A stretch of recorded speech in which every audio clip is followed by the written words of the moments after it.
Today we're going to go over how to write a great summary. The skill of writing a summary is really important, and it's going to be useful for directly writing a summary, for essay writing, for reading comprehension, for a ton of things in real life in so many ways. So let's get into it. So the first thing is the high level. So what is the exercise to improve on this? I recommend at least a minimum of 1 time a week, up to 3, you can even do more. So 1 to 3 times a week, try to write a 1-paragraph summary of a New York Times article. Now, it doesn't have to be the New York Times. I only recommend the New York Times because it's good, challenging writing. So I don't care if you have a different political opinion or if you don't like their message. You can pick another publication if you want, but it has to be challenging writing. It can't be some like 12-year-old magazine or something. All right. So the New York Times, I would just say start there for good, challenging writing, and pick an article that is both difficult and boring. Why am I saying this? Because if you pick an article that's easy and fun, you might write a great summary, but you're not going to be improving on your skill. So by having it be difficult, you're going to have to focus extra hard. By having it be boring, you're going to have a tough time paying attention, so you're again going to have to work extra hard. If you pick a difficult article, like in the sense of written in a difficult way to understand, but it's on something that's really fun for you, that's no good. If it's really boring but it's easy, you're still going to have an easy time. So make sure both of these are in place. It's both hard and challenging and difficult, and you have not too much interest in the topic. All right, next, the basics. So the mindset, you don't have to think of it this way, but I like to think of it as, in reading your summary, it should feel almost like a presidential briefing. So imagine I or someone else you know is the president, and you're a general or secretary or something, and you're giving them a quick briefing on what this article was about. In other words, this person you're talking to is very important. They don't have a lot of time. So that said, there's 2 key points. You better have all the essential information from the article, and the key word here is essential. And there should be no unessential information. So for example, if the article is about some new physics discovery, we don't care that it was 17 scientists versus 16 scientists that discovered it. That's a detail, that's not essential. All right, so these are 2 key points. Give us all the important stuff, none of the unimportant stuff. Okay, next, format. This is just a recommended format, so I recommend you get really good at this one before you try to mix it up and do something else. There's kind of 2 different summaries. There's brief summaries and extended summaries. Extended summaries, these are just ballpark numbers, tend to be, let's say, 7 or 8 sentences, or even longer. It could be 2 paragraphs. We're focused on a 1-paragraph summary, and I'm going to recommend 4 to 6 sentences. Let's say 5 to hit a sweet spot. So if you're in doubt, just go with 5 sentences. So, and why do I want brief summaries? Because that's going to help build this skill better so that it could transfer over to other applications like essays and reading comprehension. All right, so brief summaries. How do you format your summary?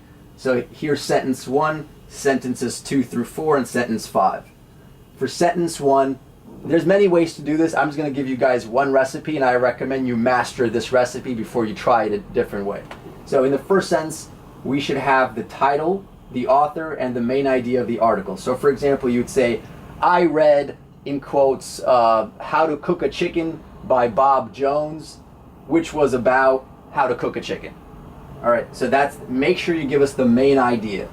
This is the most critical thing, which is why I've underlined it.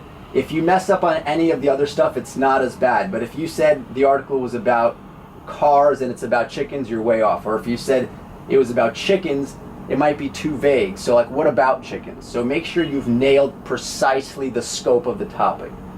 All right, and we'll go into that a little more in future videos.